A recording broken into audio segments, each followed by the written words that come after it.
नमस्कार। एक छोटी सी मोटिवेशनल कहानी। एक बार एक वैज्ञानिक ने एक टिड्डे को पकड़ा और उसे अपनी आवाज़ पर छलांग लगाना सिखाया। वैज्ञानिक टिड्डे से कहता, कूदो।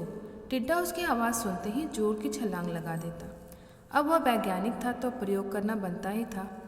उन्होंने टिड्डे की छलांग का प्रयोग किया। वैज्ञानिक ने उसकी एक टांग तोड़ दी और फिर बोला, कूदो।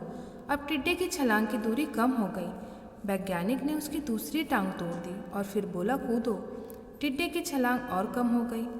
अब तोड़ी गई उसकी तीसरी टांग और फिर छलांग की दूरी और कम हो गई। एक एक करके बेचारे टिड्डे की सारी टांगें तोड़ दी गई।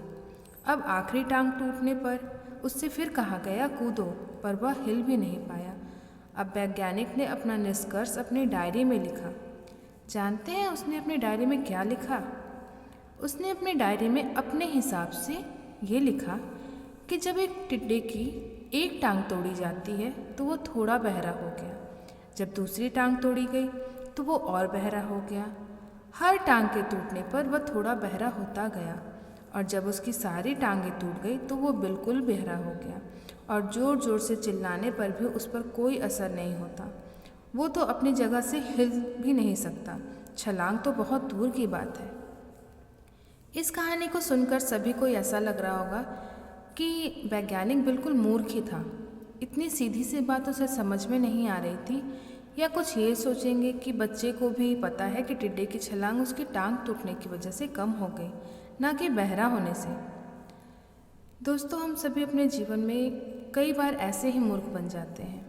कई बार जीवन में दो घटनाएं एक साथ ऐसे घटित होती है कि उनका एक दूसरे से कोई संबंध नहीं होता, फिर भी लगता है कि उनका संबंध बहुत गहरा था।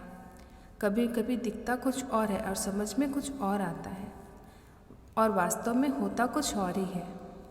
इसलिए अगर ज़िंदगी में पछताना नहीं है तो जल्दबाजी में कोई निर्णय ना लीजिए।